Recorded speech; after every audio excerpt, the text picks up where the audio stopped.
Olá pessoal, tudo bom com vocês?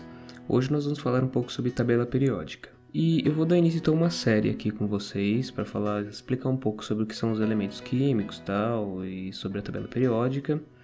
Mas antes de iniciar especificamente sobre os elementos que estão na tabela periódica, a gente precisa falar um pouco sobre como a tabela periódica ela é esquematizada. Então vamos lá. A tabela periódica, a princípio, ela foi idealizada por um russo chamado Dmitry Mendeleev no ano de 1869. Mas o que acontece é que ela não era esquematizada ainda do jeito que a gente conhece hoje. Ela era um pouco mais rústica, todavia serviu de base para a tabela periódica que nós temos hoje. E o grande diferencial dela para com as outras tabelas que existiam na época é que ela era baseada em número atômico, ou seja, ela tinha uma sequência específica. E no caso, dentro dessa tabela, haviam os 63 elementos que se conheciam até então. E uma grande vantagem dessa ideia do Mendeleev era o seguinte, é que como era uma distribuição sequencial, e o que isso queria dizer? Queria dizer que ainda existiam elementos a serem descobertos. E obviamente, como eu já disse, esses elementos eles eram previstos baseado no número atômico deles, que pode ser representado pela letra Z. Mas o que é esse número atômico? Ele é baseado em quê? O número atômico ele é baseado no número de umas partículas específicas que existem dentro do núcleo dos átomos. No caso, estamos falando dos prótons, que são as chamadas partículas carregadas de forma positiva. No núcleo ainda nós temos também os nêutrons, que são partículas que não são carregadas nem com cargas positivas nem com cargas negativas. E na eletrosfera, ou seja, ao redor do núcleo, nós temos a distribuição dos elétrons, como nós temos aqui nessa imagem. E o que tem de interessante então se basear o número atômico no número de prótons? Simples. O número de prótons é como se fosse o RG dos elementos. Por quê? Porque não existe um elemento que possui um número de prótons igual ao outro. Então aqui na figura nós temos um átomo de crômio. E nós sabemos que é um átomo de crômio por quê? Porque ele contém 24 prótons, ele contém 24 elétrons e contém 28 nêutrons. O número de elétrons ele pode variar um pouco, principalmente se nós estivermos trabalhando com um íon do elemento químico. Todavia, um elemento que ele está estável, ele possui a mesma quantidade de elétrons em relação ao número de prótons. Ou seja, a quantidade de cargas negativas é igual à quantidade de cargas positivas. Dessa forma, não existe alguma carga sobre o átomo. E no caso, a massa atômica do átomo nada mais é do que a soma do número de prótons com o número de nêutrons. No caso, essa somatória ela não tem uma unidade específica como gramas, quilos, mas sim U, que quer dizer unidade. Então, no caso, unidade de partícula. No caso, então, a massa atômica do crômio é 24 prótons mais 28 nêutrons, o que resulta em 52 U. Dessa forma que nós podemos pensar, então, que a massa atômica dos elementos ela também possui uma tendência de ser sequencialmente crescente quando distribuídas na tabela periódica. E o Mendeleev ele percebeu isso também, uma vez que baseado na periodicidade nós temos então o aumento do número de prótons, e com o aumento do número de prótons então nós temos o aumento da quantidade de partículas no núcleo do átomo, e dessa forma então ele vai ficando cada vez mais pesado. E no caso então a palavra período referente à tabela periódica, ela quer falar sobre a quantidade de camadas eletrônicas que um átomo tem em relação ao núcleo. Ou seja, a quantidade de camadas onde você distribui elétrons ao redor do núcleo, que é composto por prótons e nêutrons. Dessa forma, elementos que possuem uma única camada de distribuição de elétrons se encontram no período 1 da tabela periódica, como são os casos do hidrogênio, do hélio. Já elementos que possuem duas camadas de distribuição de elétrons ao redor do núcleo eles estão distribuídos segundo o período da tabela periódica, e assim sucessivamente. Outro fato que é importante nós frisarmos aqui é que essas camadas possuem números específicos de distribuição dos elétrons. No caso, a primeira camada, ela acaba sendo completa por até 2 elétrons. Já a segunda camada consegue suportar mais 6 elétrons. Dessa forma, então, acaba se completando o chamado octeto. E o que é o octeto? O octeto significa que ao redor do núcleo você tem pelo menos 8 elétrons na camada mais externa desse átomo. Essa camada mais externa é chamada de camada de valência. E é na camada de valência onde ocorrem as reações que fazem com que um átomo se ligue ao outro através das ligações químicas. Dessa forma, então, o máximo de elétrons que pode existir na camada de valência de um átomo é 8 elétrons, sendo que a eletronegatividade é muito influenciada por isso, uma vez que átomos que possuem poucos elétrons na camada de valência, com exceção do hélio e do hidrogênio, eles tendem ao quê? A perder esses elétrons para que a camada de baixo torne-se a chamada pseudocamada de valência, uma vez que ela já está completa. Por isso que os íons dos metais alcalinos, por exemplo, tendem a ser positivos, porque eles perdem elétrons facilmente. Já os elementos que possuem a camada de valência praticamente completa, ou seja, com 7 ou 6 elétrons, eles tendem a ganhar elétrons, para dessa forma conseguir estabilizar a sua última camada. Então, existe uma espécie de uma competição para ver se a camada de valência ela fica completa ou não. Se a camada de valência tende a ficar completa facilmente, então o átomo ele tende a ser mais eletronegativo. Se a camada de valência tende a não ser completa tão facilmente, ou seja, possui 1 ou 2 elétrons, ele tende a perder esses elétrons e então esse elemento ele não é muito eletronegativo. Além disso, também existem os orbitais, que são formados pela aglomeração dessas camadas. Então, por exemplo, o orbital S, ele possui uma forma semelhante a uma esfera. Só que não é uma forma tangível, não é algo que você pode tocar, mas sim é baseado numa densidade de probabilidade. Então, é uma probabilidade de você encontrar um elétron no espaço. Para o orbital S, essa probabilidade, essa densidade, ela toma uma forma semelhante à de uma esfera. Por quê? Porque energeticamente é a região do espaço onde você pode encontrar aquele elétron. Dentro de um orbital você pode ter no máximo 2 elétrons. Dessa forma, para completar todas aquelas camadas, você precisa de mais do que um orbital. Então, por exemplo, o orbital P ele é formado por 3 eixos. Você tem o eixo X, o Y e o Z. Então esse orbital ele acaba se orientando em 3 posições, onde cada uma dessas posições tem a possibilidade de possuir 2 elétrons. Dessa forma, então você tem 6 possibilidades de elétrons. Somando com o orbital S, então você tem 8 elétrons. Dessa forma, então você fecha o octeto. O orbital D, por outro lado, ele possui uma forma um pouco mais complexa, formado agora por 4 lóbulos. Esses lóbulos, assim como do orbital P, eles são semelhantes a bexigas e também são densidades probabilísticas, onde existe a possibilidade de você encontrar um elétron. Ou seja, é como se você estivesse colocando um pontinho de caneta numa determinada região do espaço. Só que a quantidade de possibilidades é tão grande que você acaba desenhando uma forma em terceira dimensão. No orbital D existe a possibilidade de você alocar 10 elétrons no máximo. Em geral, são de átomos da parte de transição da tabela periódica, ou seja, são átomos de metais, que nós já vamos ver melhor isso. Além do orbital D, existe também o orbital F e possivelmente o orbital G. Só que o que acontece é que esses orbitais eles são mais raros, necessitando serem átomos com bastante elétrons para você distribuir nas camadas e assim alcançar esses orbitais.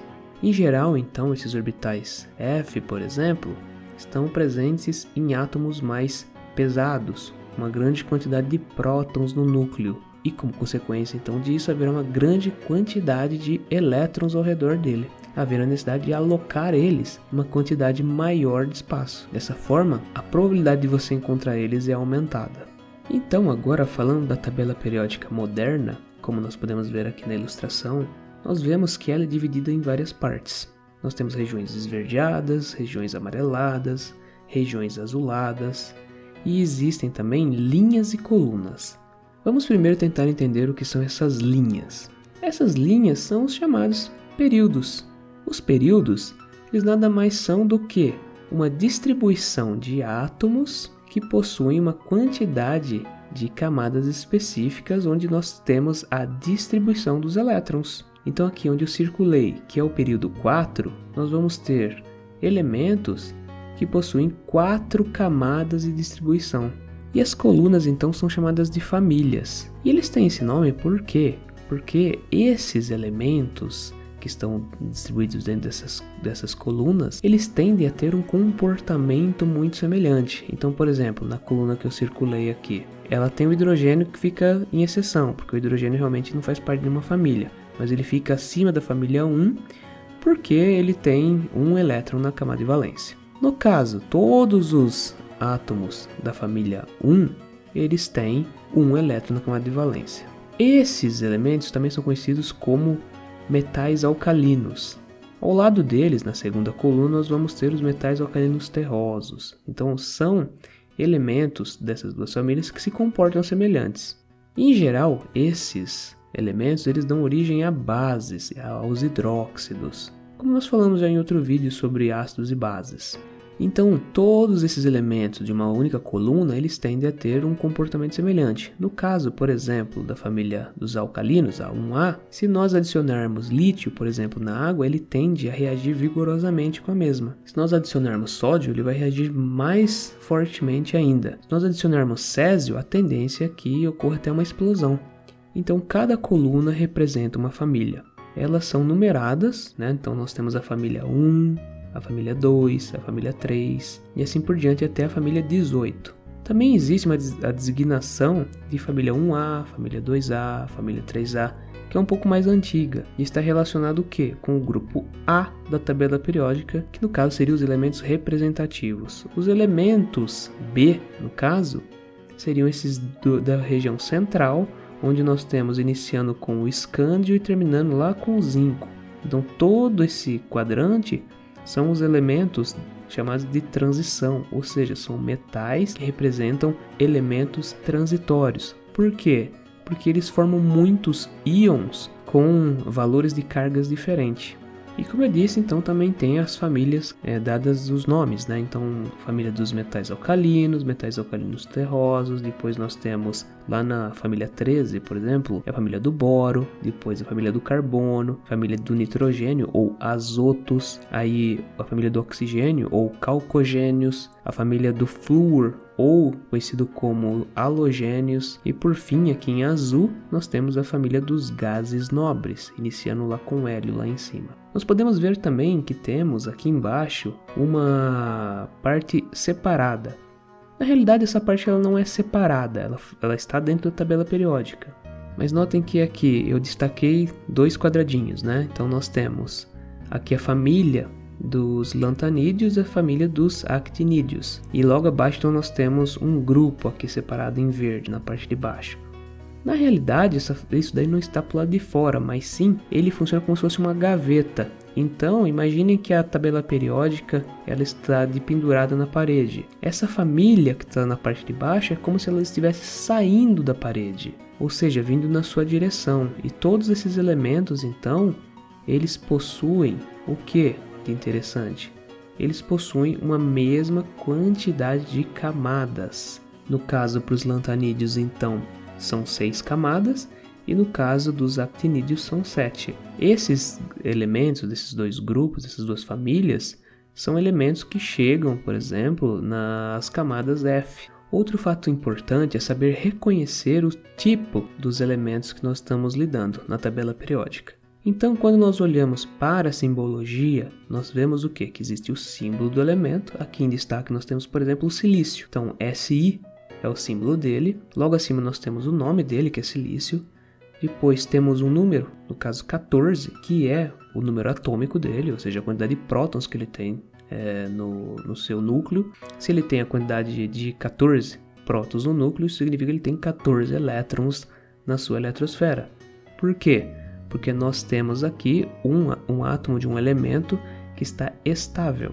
Logo abaixo nós temos aqui uma numeração iniciando com Ne, que no caso é o próprio neônio, que é um gás nobre e tem o seu octeto completo. Abri um parênteses aqui então, os elementos, os gases nobres, eles possuem o nome de gases nobres porque em teoria eles não reagem com outros elementos. Hoje nós sabemos que sim, né? Eles em alguns casos eles reagem. Só que o interessante é que eles têm o seu octeto completo, ou seja, sua camada de valência ela tem 8 elétrons. Então, quando um elemento ele perde um elétron e a camada de baixo dele está completa com 8 elétrons, é chamado de configuração de pseudo-gás nobre. O mesmo ocorre, por exemplo, quando um átomo ganha um elétron. Ele alcança sua camada de pseudo-gás nobre se fechar o octeto, obviamente. Também existe uma numeração referente à eletronegatividade, sendo que, no caso, na tabela periódica, o átomo mais eletronegativo é o flúor. Na realidade, nós chamamos de Fon. Flúor, oxigênio, nitrogênio são os átomos mais eletronegativos da tabela periódica. Existe uma tendência também na tabela periódica que é o quê? De que a eletronegatividade ela cresce do flúor para os metais alcalinos e de cima para baixo. Ou seja, o flúor seria o átomo mais eletronegativo da tabela periódica e o frâncio o átomo menos eletronegativo. Isso também está relacionado com o quê? Com o tamanho deles. Quanto maior for o átomo, menos eletronegativo ele vai ser. Como consequência disso, então, nós temos átomos grandes, aqueles que possuem uma grande quantidade de elétrons. Se ele possui uma grande quantidade de elétrons, por consequência, ele vai possuir uma grande quantidade de prótons. Se ele possui uma grande quantidade de prótons, eles são elementos mais pesados, ou seja, que possuem mais massa. E dessa forma, então, eles se alocam na parte inferior da tabela periódica. São átomos maiores, são átomos mais pesados. Então, por exemplo, se nós olhamos para a parte inferior da tabela, nós vamos ver, por exemplo, que existe chumbo, bismuto, polônio, que são átomos pesados. Vocês já ouviram falar disso? Metais pesados? Então, são esses tipos de metais, como por exemplo o chumbo. Ele é muito pesado, ele possui uma grande quantidade de prótons. E como consequência disso, ele tende a ser um átomo pouco eletronegativo. Se ele é pouco eletronegativo, ele tende a perder elétrons e não a receber. No caso, o flúor, ele tende a ficar carregado negativamente. Por quê? Porque ele possui 7 elétrons na sua camada de valência. Então, para ele é mais fácil ganhar um elétron, para ele fechar o octeto e chegar na configuração de pseudogás nobre, do que do chumbo. O chumbo ele tende a perder 2 elétrons, então ele tende a ficar carregado positivamente, ele tende a ficar carregado como mais 2. Além de tudo isso, uma outra coisa importante que nós temos que observar na tabela periódica, ela não tem essas cores por mera casualidade. Nós temos o que então? Todos os metais possuem a cor verde de fundo, os semimetais possuem a cor amarela de fundo e aqueles que são os gases nobres possuem uma coloração azulada. No caso aqui, essa é a tabela da SBQ, a Sociedade Brasileira de Química. Entretanto, para outras tabelas periódicas você pode ter uma cor diferente. Ainda falando sobre as cores, é importante você observar também a cor dos elementos, ou seja, do símbolo dos elementos. Por quê? Porque ela vai indicar qual o estado físico mais comum de você encontrar esse elemento na tabela periódica. No caso, aqueles que vão ser encontrados na forma sólida, em geral os metais, eles possuem o símbolo preto. Aqueles que vão ser encontrados na forma líquida, que no caso na tabela periódica nós temos somente o mercúrio e o bromo, eles são com letras azuis. Os elementos que são encontrados na forma gasosa, eles têm o seu símbolo colorido em vermelho.